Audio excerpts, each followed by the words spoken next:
والعاقبة للمتقين والصلاة والسلام على سيد الأنبياء والمرسلين وعلى آله وأصحابه أجمعين أما بعد أعوذ بالله من الشيطان الرجيم بسم الله الرحمن الرحيم لقد كان لكم في رسول الله أسوة حسنة صدق الله العظيم وصدق رسوله النبي الكريم الأمين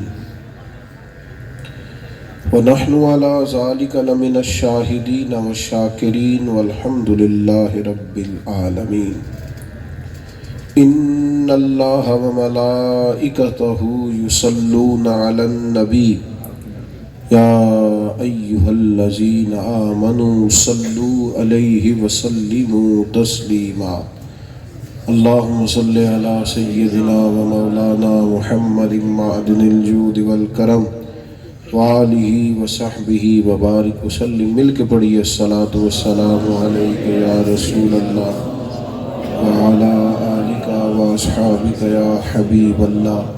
الصلاۃ والسلام علیک یا نبی اللہ وعلی آلک واصحابک یا سیدی یا رحمت للعالمین. تمام تعریفیں حمد و ثنا اللہ تعالیٰ جل مجدہ الکریم کے لیے. درود و سلام نبی اکرم نور مجسم شفیع معظم صلی اللہ تعالی علیہ وسلم کی عالی مرتبت بارگاہ میں ہدیہ درود و سلام عرض کرنے کے بعد انتہائی عزت و تکریم کے لائق حضرات علماء کرام، انتہائی عزت کے لائق بزرگوں، بھائی اور دوستوں، آج کی یہ خوبصورت محفل پاک جو غوثیہ میلاد کمیٹی کے زیر اہتمام انعقاد پذیر ہے، پہلے بھی 10-11 دن قبل کا ایک وقت میں نے دوستوں کو دیا تھا، لیکن اپنی کسی مجبوری کے باعث اس وقت کو تبدیل کرنا پڑا اور اللہ تعالیٰ نے آج موقع بنایا، ہم سب یہاں جمع ہوئے. اللہ اخلاص کی توفیق عطا فرمائے، اس محفل مبارکہ کو عقائد کی پختگی، اعمال کی درستگی، ہمارے گناہوں کی معافی کا سبب بنائے. ہم صبح سے لے کر شام تک اور شام سے صبح تک زندگی کے ایام گزارتے ہیں.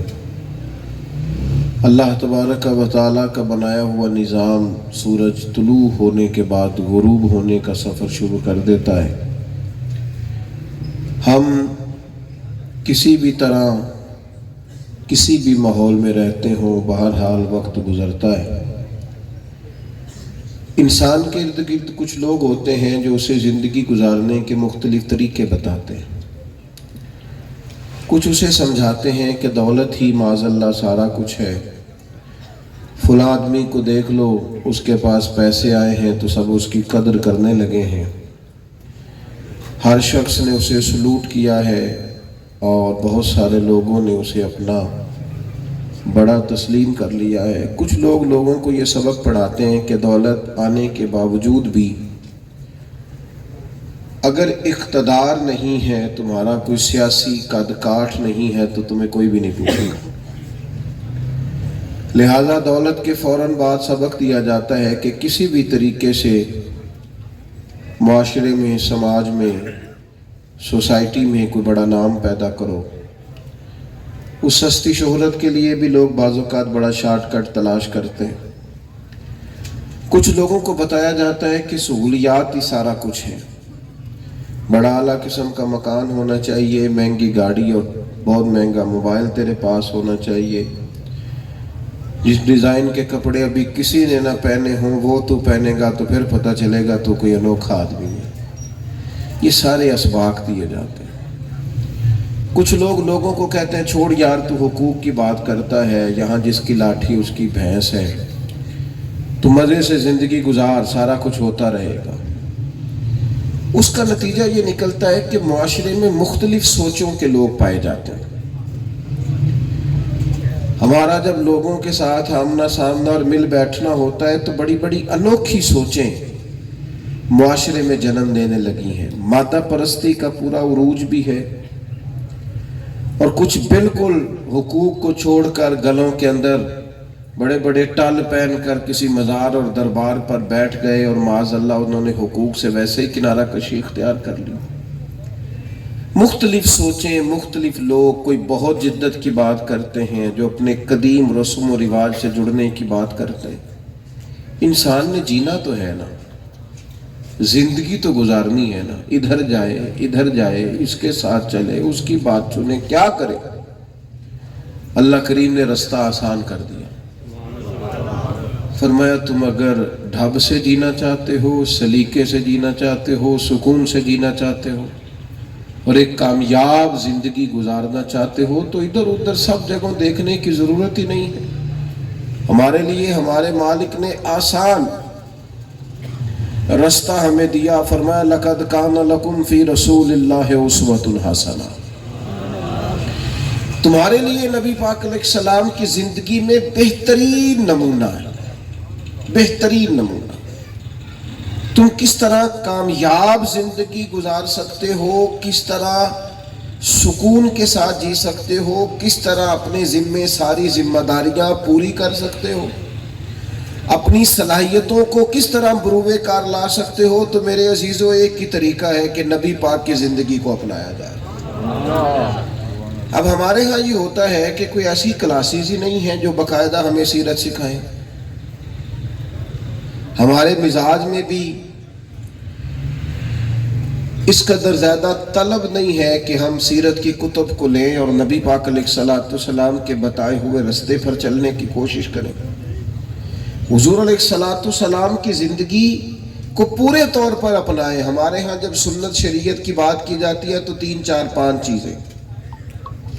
آپ کی توجہ موبائلوں پہ زیادہ ہے کہ میری بات پہ زیادہ ہے؟ اللہ تعالیٰ آپ کو سلامت رکھے. اے موبائل تو اڑ کو ہی رہنے گے تو بس میں ٹر جانا جی. تو اللہ تعالیٰ آپ کو خوش رکھے. 2 4 دوست ویڈیو بنا لیں، باقیوں کو دے دیں، سارے اسی کام لگ جائیں گے تو پھر اصل کام رہ جائے گا. آپ میری بات پر غور کریں گے. ہمارے ہاں کیا بتایا گیا کہ 4 5 چیزیں سنت ہیں. مثلاً کیا؟ داڑھی رکھنا سنت ہے، پگڑی باندھنا سنت ہے، اور سفید لباس پہننا سنت ہے، اور مسواک کرنا سنت ہے، اور میٹھا کھانا سنت ہے. بڑی عظیم سنت ہے. آپ دیکھیں داڑھی کتنی عظیم سنت ہے. اللہ تعالیٰ نے عورت کو دی نہیں، صرف مرد کو دی ہے. اس کا مطلب ہے اللہ تعالیٰ مرد کے چہرے پر داڑھی کو دیکھنا پسند فرماتا ہے. بڑی عظیم سنت ہے. لیکن میرے بھائی صرف یہی 4 5 سنتیں نہیں. ہمارے ہاں کچھ چیزیں ایسی ہیں جن کو لوگوں نے بعض معاملات میں بعض چیزوں کو محدود کر دیا ہے. میرے عزیز یاد رکھیں گے کہ صرف میٹھا ہی کھانا سنت نہیں، فاقہ کرنا بھی حضور کی سنت ہے. صرف مسواک لے کر دانت صاف کرنا ہی میرے نبی کا طریقہ نہیں، دل صاف رکھنا بھی حضور کی سنت ہے. اور میرے عزیز صرف پگڑی باندھنا اور امامہ باندھنا اور داڑھی رکھنا ہی حضور کی سنت نہیں، معاف کر دینا بھی میرے نبی کی سنت ہے. درگزر کرنا بھی حضور کا طریقہ ہے. دوسروں کا احساس پیدا کرنا، دوسروں کے لیے سوچنا، ہم کس طرح لوگوں کے لیے آسانی پیدا کر سکتے ہیں، کس طرح انہیں گنجائش دے سکتے ہیں، کس طرح ماحول اس طرح کا بنا سکتے ہیں کہ ہمارے ارد گرد والوں کو کوئی تکلیف نہ پہنچے، یہ بھی حضور کی سنت ہے. اگر آپ میری بات پر زیادہ توجہ فرمائیں تو میرے بھائی، جس طرح میٹھا بولنا حضور کی سنت ہے نا، کڑوا نہیں بولنا، میٹھا بولنا، تو اس سے بڑھ کر سچ بولنا میرے نبی کی سنت ہے. دیانتدار رہنا حضور کی سنت. ہم نے اس طرح کیا کہ پہلے تو اسوہ حسنہ کو سمجھا نہیں، اپنایا نہیں، غور نہیں کیا، توجہ نہیں کی. اور اگر کسی کو سنت اور شریعت کا پابند کرنے کا خیال بھی کیا تو 3 4 5 چیزوں پہ ہم نے محدود کر دیا معاملات کو. سب سے پہلے حضور کی جو سنت لوگوں کے سامنے آئی تھی اور لوگوں کو نبی پاک کا تعارف ہوا تھا، وہ تو یہ تھا کہ وہ صادق اور امین ہے، سچ بولتے ہیں. دیانتداری کا مظاہرہ فرماتے ہیں، سچائی، زبان سے کبھی ایسا کلمہ ادا نہ کرنا جو جھوٹ ہو، جو خلاف واقعہ ہو۔ سب سے پہلے تو یہ لوگوں کے سامنے آئی۔ نوجوانوں، آپ کی کامیابی اس بات میں ہے کہ آپ کا وقار ہو۔ بس جی اب ماشاءاللہ جو لوگ پیچھے آئیں گے وہ ان کو جگہ مل جائے گی۔ اب آپ، اللہ آپ کو سلامت رکھے۔ اب ماشاءاللہ آپ بہت بڑی تعداد میں آئے، اللہ تعالیٰ آپ کو سلامتی عطا فرمائے۔ میرا خیال ہے جتنی ہم نے تقریر کرنی ہے وہ کھڑے ہو کے بھی سنی جائے گی انشاءاللہ تعالیٰ۔ زیادہ کوئی کسی بات کو کھینچا نہیں جائے گا، لمبا نہیں کیا جائے گا، بس جو زیادہ ضروری باتیں ہیں صرف وہ کی جائیں گی آپ کے ساتھ۔ تو آپ بیٹھ جائیں جی، جو آ گئے جلدی سے بیٹھیں تاکہ جو آپ کے پیچھے بیٹھے ہیں ان کو تکلیف نہ ہو۔ نہیں، فیصلہ کرنے میں اتنی دیر کر دی آپ نے ماشاءاللہ، جلدی سے بیٹھ جائیں جی، اللہ سلامت رکھے۔ اب آپ توجہ کریں جی میرے عزیز، سچ بول۔ نوجوانوں میں آپ سے عرض کروں گا، میں نے ایک تاجر سے ایک دفعہ بات کی، میں نے کہا کہ ایک تاجر کے لیے سب سے ضروری کیا ہوتا ہے؟ تو میری رائے یہ تھی کہ وہ یہ کہے گا کہ انویسٹمنٹ بہت اچھی ہو، تجارت کے اصول بہت زیادہ آتے ہوں، اور دکان اور کاروبار اس طرح کا اس نے شروع کیا ہو جس کی مارکیٹ میں مانگ ہو۔ تو بڑے سیانے آدمی تھے، صالح آدمی تھے، کہنے لگے حضرت سب سے کامیاب تاجر وہ ہوتا ہے جس پر لوگ اعتماد کریں، وہ کامیاب آدمی ہو۔ لوگوں کا خیال ہو کہ یہ جھوٹ نہیں بولتا، بددیانتی نہیں کرتا، وعدوں کا پابند ہے، جو کہے گا وہی دے گا۔ ملت کے جوانوں یاد رکھنا، تمہاری سچائی، تمہاری دیانتداری، تمہارا اپنی بات پر ڈٹنا، سچ کے لیے کھڑے رہنا، یہ تمہیں معاشرے میں مضبوط کر۔ کتنے دکھ کی بات ہے کہ بیوی اپنے شوہر سے کہتی ہے میں کوئی مطالبہ نہیں کرتی، کوئی چیز نہ دے، بس سچ تو بولا کر، تو جہاں جاتا ہے وہیں بتایا کر۔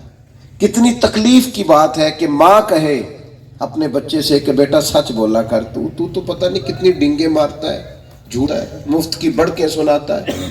اپنے مزاج کو سچ والا کریں، یہ رسول پاک کا طریقہ ہے۔ ابو سفیان ابھی مسلمان نہیں ہوئے تھے، کہتے ہیں جب نبی پاک علیہ السلام کا خط ہرقل بادشاہ کے پاس پہنچا تو میں ان دونوں اسی ملک میں تھا، اس نے مجھے بلا لیا،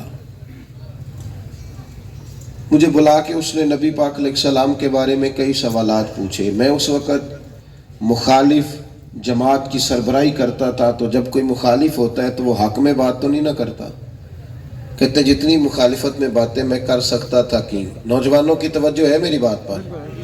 چلے میں ایک دعا مانگنے لگا ہوں، آپ نے آمین کہنی ہے۔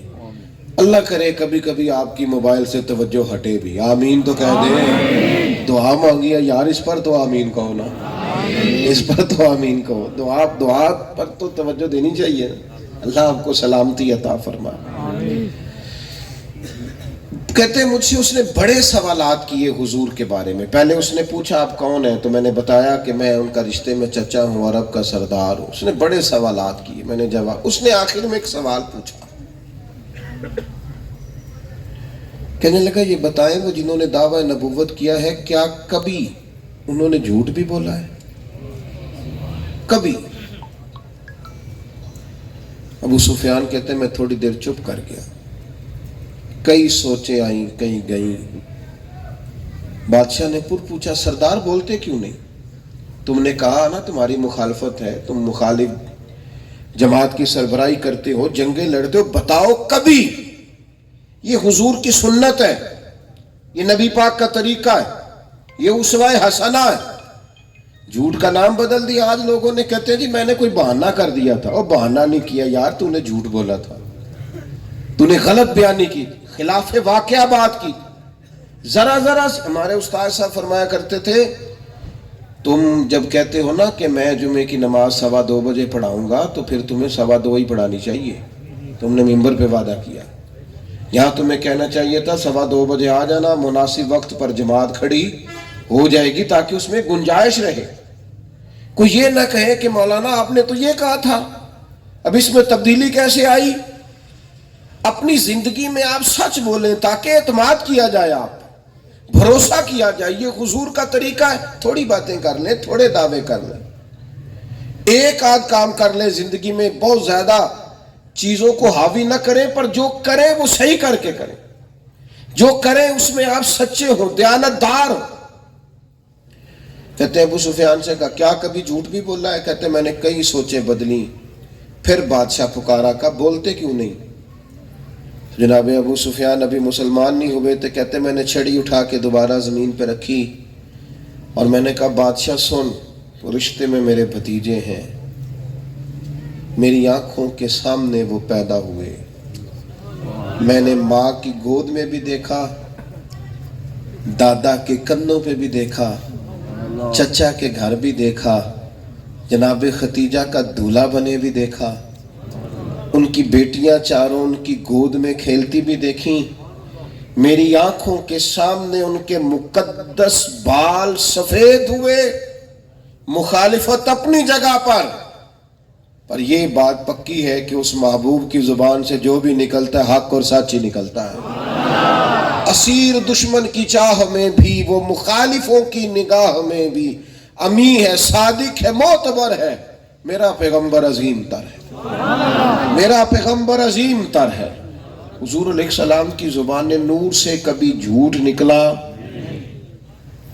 کہتے سناٹا چھا گیا میری بات پر، خاموشی طاری ہو گئی، دیر تک خاموشی رہی۔ بادشاہ نے چادر اٹھائی اور چلنے لگا تو میں نے کہا بادشاہ آپ نے اتنے سوالات کیے، میں نے اتنے جواب دیے، رزلٹ بھی تو اناؤنس کرو، نتیجہ کیا نکلا؟ کیا نتیجہ نکلا اس ساری بات کا؟ تو کہتے ہیں بادشاہ کہنے لگا سردار نتیجہ تو نکلا ہے۔ کہا کیا نکلا؟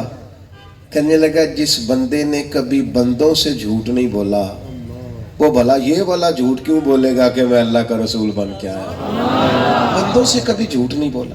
نوجوانوں سچی بات، دیانت داری، یہ حضور کا طریقہ نور ہے۔ دنیا مسلمان کا شکوہ کرتی ہے کہ یہ سچ نہیں بولتے، اللہ ماشاءاللہ، مزاجوں میں وہ صداقت، وہ دیانت، وہ پاسداری، مثالیں دیا کرتی تھی دنیا کے مسلمان کا وعدہ، یہ کبھی غلط ہو سکتا؟ دوسری بات یہ ہے کہ حضور کی بہت بڑی سنت ہے، جیسے میں نے کہا نا کہ جس طرح مسواک سے دانت صاف کرنا عظیم سنت ہے، اسی طرح دل صاف رکھنا بھی میرے نبی کی عظیم سنت ہے۔ کیوں چھوٹی چھوٹی باتوں کی عداوتیں پال رکھی؟ ہو گئی غلطی، ہو جاتی ہے انسان سے، اب چھوڑ دے، وقت گزر کے آپ نے معاف کر دیا، بات ختم ہو گئی۔ جس بندے کے ماشاءاللہ پوتے بھی بڑے ہو گئے ہیں نا، اس کی بھی دوبارہ سسرال والوں سے لڑائی ہوتی ہے تو وہ جو جب اس کی منگنی ہوئی تھی نا اس وقت سے بات شروع کرتا ہے، او بھئی اب تو تیرے پوتے بھی بڑے ہو گئے، دے دے معافی، وہ جی منگنی کے ٹائم انہوں نے یہ کہا تو چھوڑ دے یار، اب تو بات پرانی ہو گئی بہو سے غلطی شروع میں ہو گئی، بچی ہے، کمزوریاں رہ جاتی ہیں، بس معاف کر دے، اب چھوڑ دے، بات کو بھول بھی جا۔ لیکن ہمارا مزاج کسی وقت صلح کر لیتے ہیں پر معافی دیتے، یہ پتہ لوگ بے چین کیوں رہتے ہیں، بے قرار کیوں رہتے ہیں؟ یا آپ کا ایک بٹن ٹوٹ جائے نا ویسٹ کوٹ کا یا کرتے کا تو پوری محفل میں کسی کو نہ پتا ہو ٹوٹا ہے، تو جس کا ٹوٹا ہوتا ہے وہ بے چین رہتا ہے، کیونکہ ایک بھی بوجھ طبیعت پر ذہن پر ہو تو وہ بندے کو بے چین رکھتا ہے۔ تو مجھے بتاؤ جس کے دل پر سینکڑوں بوجھ ہوں، حسد کا، بغض کا، تکبر کا، عداوت کا، بدی کا، کسی کا برا چاہنے کا، یہ کبھی بندہ یہ بیک ہو جائے نا، کبھی معاذ اللہ یہ رسوا ہو جائے نا، کبھی گر جائے نا، اتنے بوجھ جس نے پالے وہ سکون سے جیے گا؟ چھوڑ دیں، دل خالی کر دیں اپنے دل کو۔ وہ کسی نے کہا تھا کہ پاک ہوئے تے پاک ہی ملدا ہی، بنا پاکوں پاک نہیں ملدا، سارے جسم دے تول دے نالوں ایکو تولا ہے ٹکڑا دل دا۔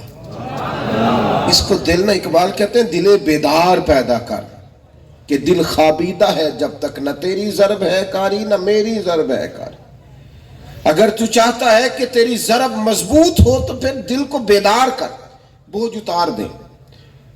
ترمذی شریف میں حدیث ہے، نبی پاک علیہ السلام نے فرمایا اے انس، اے میرے بیٹے، تم سے ہو سکے تو صبح اس حال میں کرنا کہ تمہارے دل میں کسی کا بغض نہ ہو، عداوت نہ ہو. حضور فرمانے لگے یہ میری سنت ہے, یہ میری سنت ہے. انسانوں سے ہو جاتی ہیں نا کمزوریاں, رہ جاتی ہیں, لیکن اتار پھینکے. او بھائی, اللہ نے جسے جو دیا ہے اپنے فضل سے دیا ہے. ہم کون ہوتے ہیں چکر میں پڑنے والے, ادھر کیسے چلا گیا ادھر. اور پھر ہمارے ہاں تو عداوتیں پیدا کرنے کا پورا ماحول ہے.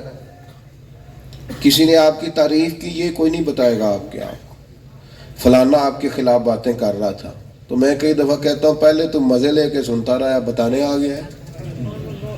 جو ہمارے مخلص ہوتے ہیں ان کے سامنے تو کسی کی ضرورت ہی نہیں ہوتی خلاف بات کرے. کیا ہوتی ہے؟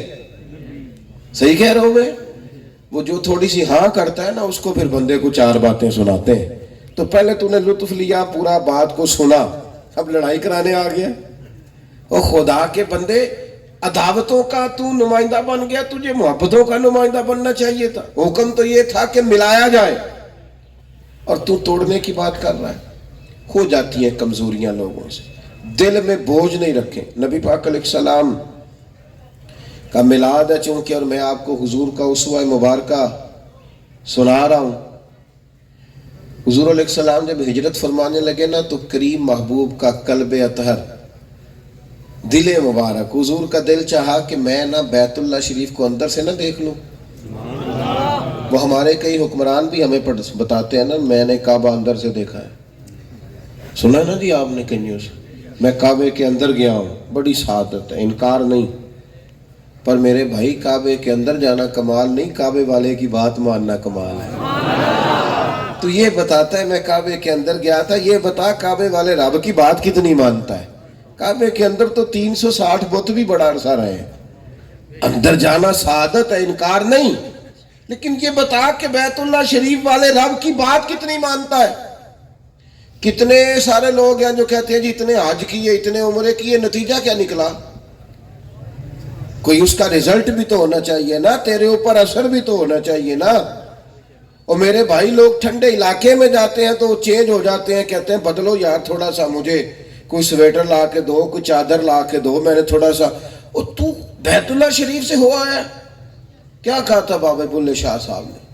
کہنے لگے حج بھی کیتی جاندے ہو, لہو بھی پیتی جاندے ہو, کھو کے مال یتیماں دا بھیج مسیتی جاندے ہو, پھٹ دلاں دے سیندے نہیں تے ٹوپیاں ہی سیتی جاندے ہو, نفس تے چھری پھیر دے نہیں تے دمبے کیتی جاندے ہو, فرض بھلائی بیٹھے ہو تے نفلہ نیتی جاندے ہو.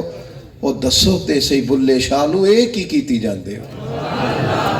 یہ بتاؤ تو صحیح, تم نے کیا طرز افتؤمنون ببعض الکتاب وتکفرون ببعض, کتاب کے بعد حصے پر ایمان لاتے ہو, بعض کے ساتھ کفر کرتے ہو. تو اہل یہود کا انداز ہے. اپنے دل کو کھلا رکھے, گنجائش رکھے. صبح اٹھے تو کسی کے لیے عداوت نہ, کوئی بغض نہیں. اسی کسی دے کچھ بھی نہیں لگ دے, نہ کوئی ساڈا دردی. پورا دل صاف ہو, او کھلا ڈھلا, اپنی موج میں رہیں. کیا ضرورت ہے بلا وجہ وہ کدھر چلا گیا وہ. ایک دوست میرے پاس آئے, آ کے کہنے لگے پیر صاحب کے پاس گیا تھا, تو انہوں نے مجھے کہا ہے کہ تینوں کسے بندش کر دیتی. میں کہ پہلے تو پیر کدی میں نے ملائے نہ چاٹو, اس کی بندش تو ٹھیک کروں. تیرے دل میں بغض پیدا کر دیا ہے, تو کبھی سوچے گا کہ جناب میرے رشتہ داروں نے جادو کرا دیا ہے, کبھی تو دوستوں پہ شک کرے گا. اور چھوڑ, پیر صاحب کا کام تو یہ تھا کہ دلوں میں گنجائش کرتے, لوگوں کو پیار کا سبق دیتے. اور پھر میں آپ سے بھی پوچھتا ہوں, آپ کو بس سمجھ آ رہی ہے میری بات کی؟ ایک سوال کا جواب آپ نے جلدی سے دینا ہے. یہ ہو سکتا صحیح ہے کہ اللہ نے رزق ہماری طرف بھیجا تھا اور رستے میں کسی بندے نے بندش کر دی؟ جلدی جلدی بتاؤ. اللہ نے بھیجا تھا, بندے نے پہنچنے نہیں دیا. کیا مذاق ہے, کیسی عجیب بات. اور نظر لگ جاتی ہے, بعضوں کا جادو ہو جاتا ہے, لیکن یہ کس طرح کی کا بندش کرا دی فلانے نے, ادھر آ رہا تھا رستے میں کسی نے روک لی. کیسے ہو سکتا ہے؟ مومن کو اپنے رب پر بھروسہ کرنا چاہیے. دلوں میں عداوتیں پیدا کرنے کے لیے کہانیاں سناتے ہو, دکانداری چلانے کے لیے. پہلے پیر اسباق پڑھایا کرتے تھے, قرآن و سنت کے سبق دیتے تھے. اب اللہ خیر کرے 9 بجے سے لے کر 2 بجے تک تعویذ مردوں کو ملیں گے, اور عصر سے مغرب تک عورتوں کو ملیں گے. بھئی آپ کا کمال کیا ہے؟ یہ کون سا طرز آپ نے اپنایا؟ یہ کون سی فقیری آپ نے شروع کیا؟ حضرت سلطان باؤ فتویٰ دیتے ہیں، وہ کہتے ہیں بان ظلمو جو کرے فقیری کافر مرے دیوانہ ہو. خدارا دین کی طرف رجوع کریں، مصلح کو آباد کریں، اپنے رب کی بارگاہ کی طرف توجہ کریں، اللہ کے حضور حاضر ہوں، سارے معاملات اللہ بہتر فرما دے گا. عداوتیں نہیں، بغض نہیں، دل کشادہ. حضور کا قلب اطہر چاہا ہجرت کے وقت کہ میں نہ بیت اللہ شریف کو اندر سے دیکھوں. عثمان ابن مظعون کے پاس کعبے کی چابی ہوتی تھی، عثمان ابن طلحہ کے پاس. تو حضور علیہ السلام نے بلایا، فرمایا عثمان بن طلحہ کو بلاؤ. وہ آئے تو محبوب نے ہجرت کے لیے جانا ہے، حضور نے مکہ شریف سے مدینہ طیبہ. فرمایا ذرا بیت اللہ اندر سے کھول دو، میرا دل چاہتا ہے میں دیکھ لوں. عثمان بن طلحہ مسلمان نہیں تھے، کہنے لگے نہیں دوں گا میں چابی. حضور کو بڑا پیار ہے بیت اللہ شریف سے، کھول دو اندر سے. میں نہیں دیتا. تو حضور علیہ السلام نے فرمایا عثمان ایک بات یاد رکھنا، ایک دن آئے گا جب یہ چابی میں تم سے لوں گا، پھر جس کو میرا دل کرے گا میں اسے دوں گا. اب اس تکلیف کو آپ نے ذہن میں رکھنا ہے کہ حضور کا قلب اطہر چاہتا ہے کہ میں بیت اللہ شریف کے اندر سے زیارت کر کے جاؤں، اور ایک شخص کہہ رہا ہے نہیں دیتا میں، اور وجہ بھی کوئی نہیں. اور پھر سیرت نگارہ نے لکھا ہے روٹین میں بھی، کیونکہ بنو ہاشم تو متولی تھے نا کعبے کے، روٹین میں سماجی طور پر بھی اخلاقاً بھی حق بنتا تھا کہ حضور کو چابی دیتے، محبوب جس خاندان سے. انہوں نے نہیں دی. حضور تشریف لے گئے، 10 سال کے بعد واپس آئے. اذا جاء نصر اللہ والفتح، اب مدد آ گئی اللہ کی، فتح کا وقت آیا، کریم واپس آئے. اور حضور علیہ السلام نے 10,000 کے لشکر کے ساتھ مکہ مکرمہ کی طرف حضور نے سفر فرمایا، مکہ فتح ہوا. اب محبوب پاک علیہ السلام نے فرمایا بلاؤ نا عثمان بن طلحہ کو. آپ کی توجہ ہے میری بات پر؟ عثمان ابن طلحہ کو بلاؤ. عثمان کہتے ہیں جب مجھے پیغام گیا نا تو وہ لفظ میرے کانوں میں گونج رہے تھے کہ میں چابی لے لوں گا. اور بندے کو پتا تو ہوتا ہی ہے نا جو اس نے کیا ہوتا ہے. پتا تے سارا ہے سردار نو کیتیاں دا، پردہ چپایا ہی تیرا پلا ہو سی. خبر تو تھی نا ساری. عثمان کہتے ہیں کہ نبی پاک علیہ السلام نے بلایا تو میں کانپنے لگا. چابی حضور نے لی، اندر سے بت نکالے، بیت اللہ شریف کو صاف کیا.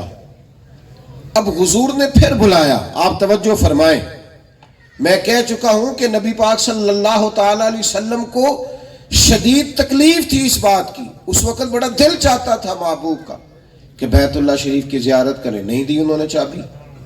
اب حضور نے دوبارہ بلایا. عثمان کہتے ہیں میں دوبارہ آیا اور میرے گویا ذہن میں یہ خیال تھا اب سزا ملے گی. چابی تو محبوب لے چکے، اب سچو کہ میں نے جو جرم کیا تھا سزا والا تھا، لیکن یہ حضور کا قلب اطہر ہے.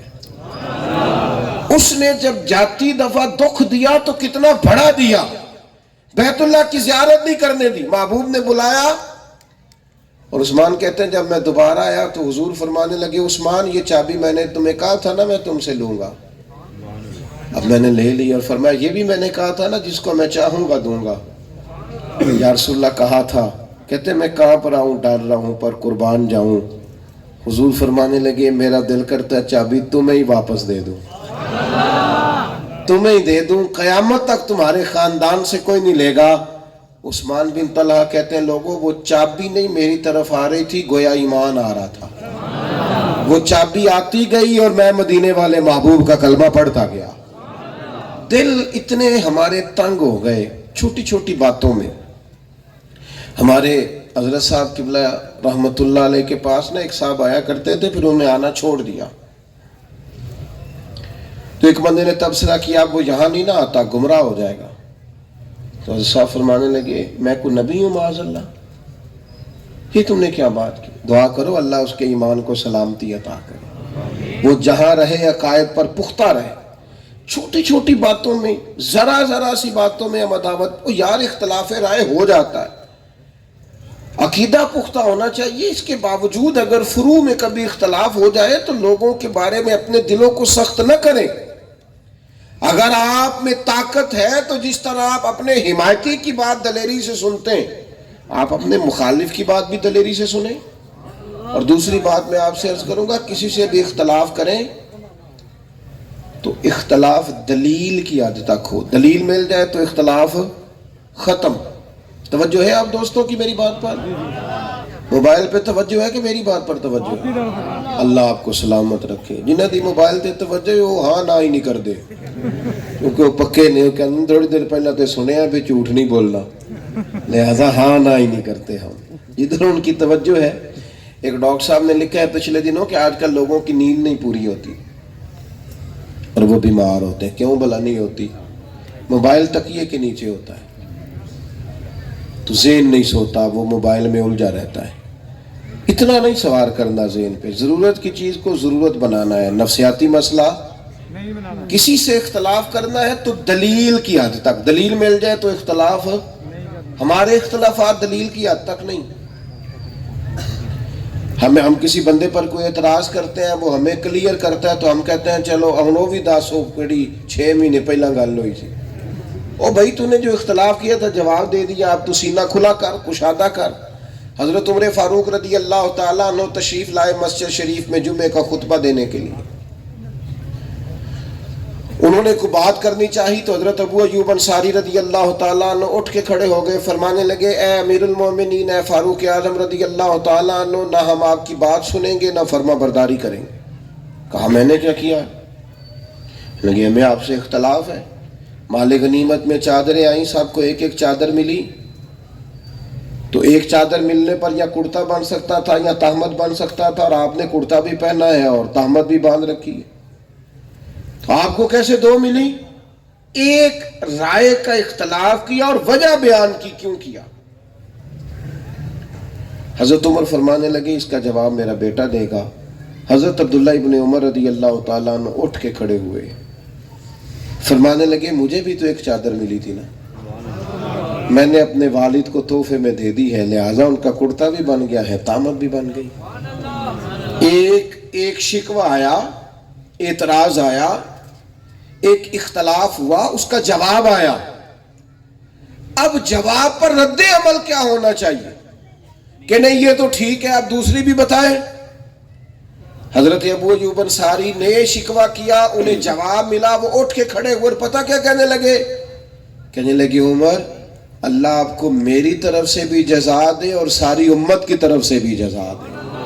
اور پھر فرمانے لگے اب آپ بات کریں، ہم آپ کی بات بھی سنیں گے اور فرما برداری بھی کریں گے. کیونکہ اختلاف دلیل تک تھا، وہ ہمیں دلیل مل گئی، اختلاف ختم ہو گیا. سینہ کشادہ کریں، اب معاملہ ختم کریں. لیکن ہم اختلاف نہیں کرتے، ہم ضدیں کرتے ہیں. جس سے بھی اختلاف ہے کلیئر نہیں ہونا چاہتے، ضد پال لی، رائے کے اختلاف کو مخالفت بنا لیا.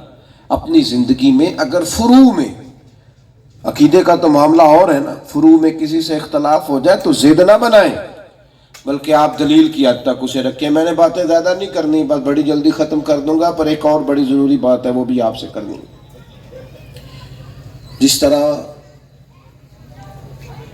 نبی پاک علیہ السلام کی یہ عظیم سنتیں ہیں نا، حضور کی ایک عظیم سنت دوسروں کا خیال کرنا بھی ہے، احساس کرنا دوسروں کا. آپ تشریف رکھیں جی بزرگوں، ذرا محبت سے بٹھا دیں، آپ لوگ بھی بیٹھ جائیں جی. جب کوئی ایک دوست کھڑا ہوتا ہے نا تو پیچھے کچھ لوگوں کو پریشانی ہوتی ہے. آپ لوگوں کو اللہ جزا دے، وہ پھر بیچارے اٹھ کے دیکھتے ہیں. اور موبائل کا معاملہ ویسے ہی بڑا شاندار ہے، ایک چلائے تے دوجے دا بھی دل کرتا ہے. میرے کو بھی ہے تو میں نہیں مطلب صحافی بنا ابھی تک، میں نے کچھ بھی نہیں کیا. یہ بڑا مشکل مسئلہ ہے. جس طرح گرمیوں میں ایک بندہ پانی پیے تو دوسرے کو بھی پیاس نہیں لگ جاتی، یہی مسئلہ موبائل کا ہے آج کل. ایک بندہ، میں تو اب بعض اوقات بڑی آزمائش میں آ جاتا ہوں، میں دوستوں سے کہتا ہوں کہ یار آپ کو مووی چاہیے تھی تو خالی مووی بھیجتے، پھر ہم خود نہ ہی آتے. مووی کا صرف مسئلہ تھا نا. اتنا نہیں سوال کریں، سادہ سادہ رکھیں چیزوں کو، بہتر رہتے. آپ توجہ کریں. ہمارا پتہ کیا مسئلہ ہے، ہمیں خود غرض بنایا گیا ہے. ہمیں صرف اپنا پتہ ہے، اپنے حقوق مانگنے، نہ میری کو نیند خراب کرے، کھانا میرا وقت پہ ملنا چاہیے، کپڑے میرے تیار ہونے چاہیے، کوئی شخص میری گلی میں شور نہ کرے، کوئی آدمی کسی قسم کا مجھ سے مطالبہ نہ کرے، بس اپنی ذات میں الجھ کے رہ گئے۔ حضور کی سنت کیا ہے؟ نبی پاک کا طریقہ یہ ہے کہ دوسروں کا خیال کرنا، دوسروں کو سہولت دینا۔ اگر گرمیوں میں آپ بڑی گرمی میں کاروبار کر کے باہر آئے ہیں، اس شخصیت کا بھی احساس ہے جس نے 3 گھنٹے آگ کے سامنے کھڑے ہو کے کھانا پکایا۔ ایک نمک کے تھوڑا سا کم یا زیادہ ہونے سے آپ نے کسی کی انسلٹ کر دی، توہین کر دی، یہاں تک کہ یہ کہا کہ اماں نے سکھا کے نہیں بھیجا۔ آپ کو پتہ ہے کس قدر اذیت میں کسی نے ڈیوٹی کی اور آپ نے 2 منٹ لگائے۔ اللہ کے محبوب کا طریقہ یہ تھا کہ کبھی کھانا پسند نہ ہوتا تو چھوڑ دیتے، لیکن کبھی کھانے میں نقص نہیں نکالا، کبھی نہیں فرماتے تھے۔ صحابہ فرماتے کبھی نہیں کہتے تھے یہ کیا پکایا، یہ کیا پکایا، یہ کیا پکایا۔ دوسروں کے لیے احساس۔ حضور فرماتے ہیں میرا دل کرتا ہے میں لمبی نماز پڑھاؤں، لیکن پھر میں جماعت کرا رہا ہوتا ہوں تو پیچھے سے کسی بچے کے رونے کی آواز آتی ہے، تو میں سوچتا ہوں اس کی ماں کو تکلیف ہو رہی ہوگی، لہذا میں نماز مختصر کر دیتا ہوں۔ یا رسول اللہ، رب کی نماز میں بھی بندوں کا احساس۔ ایک امام نے لمبی نماز پڑھائی، شکایت کی گئی یا رسول اللہ یہ بہت لمبی نماز پڑھاتے ہیں۔ نبی کریم نے بلایا، حضور ناراض ہوئے، تنبیہ فرمائی، فرمایا میں لوگوں کو دین کے قریب کرتا ہوں تو دور کرتا ہے، معتدل نماز پڑھایا کر۔ جو دین نماز کے معاملے میں بھی دوسروں کا احساس کرے، وہاں لوگ خیال ہی نہیں کرتے، توجہ ہی نہیں کرتے۔ گاڑی کھڑی کر کے چلا گیا آدمی، اور اگر کسی بیچارے نے کہہ دیا نا کہ ذرا ہٹا لو تو کہتے تو نے آگ بجھانی ہے جا کے۔ بھئی تو ایک تو غلط کام کر رہا ہے اور اوپر سے تو ناراضگی کا اظہار کر رہا ہے۔ آپ کو چاہیے تو یہ تھا کہ آپ کے لہجے میں معذرت خواہانہ انداز ہوتا کہ غلطی ہو گئی ہٹانے لگا ہوں، اور آپ ہیں کہ اس پر ناراض ہو رہے ہیں۔ یہ مائک چلتے ہیں رات بھر۔ مجھے بتائیے جو جلسہ رات کو 2 بجے ختم ہوگا، اس میں جس طالب علم نے صبح 8 بجے اسکول کالج ادارے میں پہنچنا ہے پہنچ سکے گا؟ وکیل صاحب نے 7 بجے کچہری جانا ہے چلے جائیں گے؟ پڑھانے والا ٹیچر پہنچ جائے گا؟ تو کس نے اجازت دی آپ کو کہ آپ سب کے معاملے میں توجہ ہی نہ کریں کسی چیز پہ؟ اور پھر کمال بات یہ ہے کہ 1:30 بجے خصوصی خطاب ہو رہا ہے اور نقیب محفل بیچارہ رٹی رٹائی بات کر رہا ہے، کہتا ہے میں بلا تاخیر دعوت دیتا ہوں۔ بھئی 1:30 بجے بھی بلا تاخیر ہی ہے، تو یہ تاخیر آپ کر لیں پھر فجر لے آئیں آپ۔ رٹی رٹائی باتیں وہی رٹے۔ اور پھر ایک اور بڑی عجیب بات ہے، کہتے پہلے اونچا سبحان اللہ کہو، فلانا بھی کہے، پیچھے والے بھی کہیں۔ او بھئی تو بات کرنے آئے کر۔ میں تو کئی دفعہ پریشان ہو جاتا ہوں، سادہ آدمی ہوں تو اسٹیج پہ بندہ بھاگ کے ادھر جاتا ہے پھر ادھر آتا ہے، تو اس سے پوچھے تو کی کر لگا، کہتا ہے میں جملہ دین لگا، میرا جملہ سننا۔ وہ تو چھوڑنا جملہ، تو کوئی آیت پڑھ قرآن پاک کی، تو حضور کا کوئی فرمان سنا اور تو کہہ دے جو کہنا ہے۔ آپ اور پھر لوگوں کو ایک جگہ پہ میں حاضر تھا تو وہ کہنے لگے جی مجھے آپ کا ذوق ہی نہیں آیا۔ مجھے بڑی تکلیف ہوئی، میں نے کہا یار تیرا تو کوئی نظر نیاز کا ذہن ہوگا، یہ تو بیچارے مفت آئے سارے اللہ رسول کے لیے آئے، یہ تو زیادہ اعزاز والے۔ ہمیں خیال ہی نہیں ہے، دوسروں کا احساس ہی نہیں ہے، جس کے بارے میں جو چاہیں گے آپ کہہ کے گزر جائیں گے، پتہ ہی نہیں ہے آپ کو۔ آپ ذرا داد نہ ملنے پر اتنی تنقید کریں گے، لوگوں پر طنز کریں گے آپ، کس نے اجازت دی؟ کس دین کا مطالعہ کر کے آپ منبر پر بیٹھے؟ کس نے آپ کو کہا کہ صرف داد نہ دینے پر آپ لوگوں کو رسوا کر جائیں؟ چہ معنی دار ہے۔ آپ دیکھیں آپ رسول پاک کا دین بیان کر رہے ہیں، آپ کو لوگوں کو دین کے قریب کرنا ہے، بجائے اس کے کہ آپ اس طرح کا ماحول بنائیں۔ نبی پاک احساس کرتے، حضور خیال کرتے کسی شخص کو کوئی تکلیف نہ پہنچے۔ تھوڑا سا میرے دوست آپ سے ایک بات کروں، نوجوانوں سے، ماں باپ کے سامنے نا اپنی آواز کا والیوم چھوٹا رکھیں. اپنے استاد کے سامنے اپنی آواز کا والیوم چھوٹا رکھیں. اپنی اہلیہ کے ماں باپ کا نام لے کر اس کے سامنے ان کی توہین نہ کریں. نہ کریں، کبھی کسی کو اس طرح کا کوئی تانا نہ دیں جو اس کے دل میں اتر جائے. عورت بھی کبھی شوہر کے خاندان کا نام لے کے اس پر تنقید نہ کرے. کچھ چیزیں اللہ نے پیدا کی ہیں، اللہ کی بنائی ہیں، کس کو کس خاندان میں پیدا کی. ہم لوگوں کو اذیت دیتے ہیں تو سخت ترین بات ڈھونڈ کے لاتے ہیں، کلیجہ پھٹ جاتا ہے، روح پہ زخم لگ جاتے ہیں. ایک بوڑھی اماں ایک دفعہ مجھے کہنے لگی، حضرت صاحب میرے بچوں سے کہو پیسے تھوڑے دے دیا کریں، پر بہوؤں کے سامنے میرے سامنے اونچا تو نہ بولیں. مجھے بوڑھوں کو تو عزت کی ضرورت ہے. آپ بزرگوں کو احترام دیں، اپنے مشوروں میں شامل کریں. دوستوں کو کہتے ہو آج گھر سے کھانا نہ کھانا، باہر اکٹھے چلیں گے، کبھی ابا جی کو بھی فون کرنا، ابا جی آج آپ نے کھانا نہیں کھانا، میرا دل کرتا ہے دونوں باپ بیٹا اکٹھے بیٹھ کے کھائیں. کرنا کبھی فون، دیکھتے رہے ابا جی کو اس دن دوائی نہیں کھانی پڑے گی کہ صحت اچھی ہو جائے.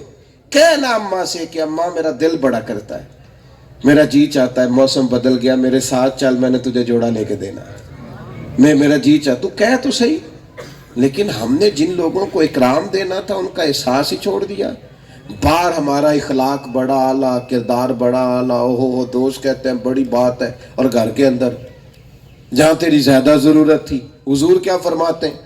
نبی پاک فرماتے ہیں تم میں سے بہتر وہ ہے جو اپنے گھر والوں کے لیے بہتر ہے. اور فرمایا جا کے پوچھ لو، میں تم سب سے بڑھ کر اپنے گھر والوں کے لیے بہتر ہوں. گویا پوچھ لو. عزیز لہجے میں خوبصورتی رکھیں. ایک بڑی خوبصورت حدیث عرض کرتا ہوں. سیدہ عائشہ صدیقہ رضی اللہ تعالیٰ عنہ فرماتی ہیں ایک دن نبی پاک علیہ السلام مجھ سے فرمانے لگے، عائشہ جب آپ مجھ سے راضی ہوتی ہیں پھر بھی مجھے پتہ چل جاتا ہے، اور جب ناراض ہوتی ہیں پھر بھی پتہ چل جاتا ہے. حضرت عائشہ صدیقہ کہتی ہیں میں نے فوراً عرض کی حضور مجھے میری ماں روئے، میں اور آپ سے ناراض. حضور فرمانے لگے بتاؤں پھر؟ یا رسول اللہ بتائیے. فرمایا عائشہ آپ کبھی کبھی قسم اٹھاتی ہیں؟ یا رسول اللہ اٹھاتی ہوں. فرمایا جب ہوتی ہو نا خوش تو کہتی ہو مجھے رب محمد کی قسم، اور جب تمہارے دل میں کوئی بات ہوتی ہے پھر کہتی ہو جناب ابراہیم کے رب کی قسم. پھر حضرت ابراہیم کا نام لے کے قسم اٹھاتی ہو.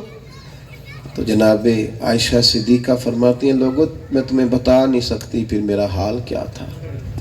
میرے کریم اتنا خیال رکھتے ہیں، اتنی مہربانی کرتے ہیں، کوئی بولتا کیا ہے سوچتا کیا ہے. یہاں تک حضور توجہ فرماتے ہیں. جناب عائشہ صدیقہ رضی اللہ تعالیٰ عنہ فوراً بولی اور عرض کرنے لگی یا رسول اللہ میری زبان سے آپ کا نام ہی جاتا ہے، میرے دل میں آپ ہر وقت موجود رہتے ہیں. حضور بس وہ نام ہی، دوسروں کا احساس پیدا کرنا ہے. اور آخری بات یہ کہ ہم اللہ کے بندے ہیں. نبی پاک نے ہمیں اللہ کا رستہ دکھایا ہوا، داعین الی اللہ باذنہ وسراجا منیرا. حضور داعیے الی اللہ، اپنے رب سے رشتہ، رب رسول سے رشتہ مضبوط رکھنا ہے. مصلی نہیں کمزور پڑنا چاہیے، دعائیں لمبی مانگنی ہیں، اپنے مالک کی بارگاہ کے ساتھ اپنا رجوع. حضور نے فرمایا دعا مومن کا ہتھیار ہے، کافر کے پاس نہیں. تیری بہت بڑی طاقت یہ ہے کہ تو دعا مانگتا ہے، تیرا مصلی مضبوط ہے. ہر یہ بھی حضور کی سنت، ہر موقع پر نبی پاک علیہ السلام عبادت کرتے. چاند سورج کو گرہن ہو گیا تو حضور نے نماز کی نیت باندھ لی، بارشیں نہیں ہوتی تو نماز پڑھی، حتیٰ کہ جنگ کے موقع پر بھی نبی پاک ساری رات نماز پڑھتے. مصلی ہم نا بندوں سے اپنا تعلق ٹھیک کرتے رہتے ہیں، مشکل میں میرے کام آئیں گے، لیکن اگر رب نہ چاہے گا تو بندہ کوئی کام آ سکے گا؟ تو اس رب سے کیوں نہ تعلق مضبوط کریں کہ جو اگر اس سے انسان کا تعلق مضبوط ہو جائے تو ویسے ہی سارے کام بنتے ہیں. پتہ ہے کہ میری عرض کیا ہے؟ صرف 2 رکعتیں. فرض نماز تو پڑھنی ہے، صرف 2 رکعتیں پڑھ کے سوئے رات کو، چھوڑ چھاڑ کے سارا کچھ، اپنے دن بھر کی کوتاہیوں کی اپنے مالک سے معافی مانگ کے سوئیں. اسے کہیں میں کمزور ہوں، تیری عطا کے بغیر چل نہیں سکتا. کہیں مالک میں بے بس ہوں، تو مدد نہ کرے تو 2 قدم زندگی میں گزارا نہیں ہوتا. اپنے مالک کے ساتھ اپنا ربط مضبوط رکھنا، یہ میرے نبی پاک کا طریقہ ہے. نوجوانوں، ساری بے قراریاں ختم ہو جائیں گی. آپ کو پتہ ہے بندے کے کچھ دکھ بڑے ذاتی اور نجی قسم کے ہوتے ہیں، بندہ کسی سے نہیں کہہ سکتا، اپنے آپ سے بھی نہیں کہہ سکتے. بڑے لوگ کہتے ہیں یار مجھے کہہ دے، کیسے کہہ دے، کہیں نہیں جا سکتے. بڑے ہی نجی دکھ ہوتے ہیں بعض. ہمیں ہمارے دین نے دعا بتائی ہے، یعنی جو کسی سے نہیں نہ کہہ سکتے وہ رب رسول سے کہہ دو. راز کا راز رہ جائے گا، پردے کا پردہ رہ جائے گا، مسئلہ بھی حل ہو جائے گا. کیوں نہ اللہ رسول سے کہہ دیں وہ ساری چیزیں. 4 باتیں عرض کی ہیں، دوبارہ دہراتا ہوں. سب سے پہلے تو زندگی سچ والی گزاریں، جھوٹ نہیں، بددیانتی نہیں. دوسری بات یہ کہ دل کو صاف رکھنا ہے، کبھی اس میں بغض نہ آئے، عداوت نہ آئے، کینہ نہ آئے. تیسری بات یہ کہ دوسروں کا احساس پیدا کرنا ہے، تکلیف نہیں دینی کسی کو. چوتھی بات یہ کہ اپنا عبادت سے، مصلی سے رشتہ. یہ چند چیزیں اسوہ حسنہ میں سے میں نے عرض کی ہیں. باقی یہ ایک طویل عنوان ہے، اس پر گھنٹوں بھی گفتگو ہو تو یہ مکمل نہیں ہوتا. ہمیں اس سے سیکھنا ہے، تسلسل سے ان چیزوں کو آپ سیکھیں گے تو زندگی بڑی لطف والی ہو جائے گی. اللہ تعالی حاضری قبول فرمائے. اللہم صلی علی سیدنا و مولانا محمد معدن الجود والکرم وآلہ وبارک وسلم. اللہ جن دوستوں نے اتنی خوبصورت محفل کو سجایا انہیں بہترین صلہ عطا فرما. دور و نزدیک سے چل کر اتنی بڑی تعداد میں لوگ شریک ہوئے، سب کو قدم قدم برکتیں عطا فرما. ہمارے گناہوں کو معاف فرما، ہماری غلطیوں سے درگزر فرما. علم نافع اور عمل صالح کی توفیق عطا فرما. اللہ سجدوں کا ذوق اور عبادتوں کا شوق عطا فرما، تلاوتوں کی لذت عطا فرما. کریم مالک، امت کے حق میں رحمت والے فیصلے فرما. اللہ کشمیر، فلسطین اور جہاں جہاں بھی مسلمان کفر کے ہاتھوں پریشان، اللہ غیبی امداد فرما، غیبی امداد فرما. مسلمانوں کو جذبہ جہاد، شوق شہادت عطا فرما. اللہ بیماروں کو شفا عطا فرما، مقروضوں کو قرض کے بوجھ سے رہائی نصیب فرما، تنگ دستوں کے رزق میں وسعت فرما. اللہ تعالیٰ دنیا ہو یا آخرت ہو ہماری پردہ پوشی فرما. ہم خیر کرنے لگیں تو ہماری مدد فرمانا، ہم کہیں بھولنے بھٹکنے لگیں تو حق پر استقامت عطا فرمانا. اللہ تعالیٰ شر نفس اور شر شیطان سے بچانا، اس دنیا کے فتنوں اور فسادات سے بچانا، عقائد اہل سنت کی پابندی نصیب فرمانا. اللہم انا نسألک العفو والعافیۃ فی الدین والدنیا والآخرہ. رب اغفر وارحم وانت خیر الراحمین. وصلی اللہ تعالی علی حبیبہ سیدنا محمد. سلام ہوگا اور آپ سب دوبارہ دعا فرمائیں.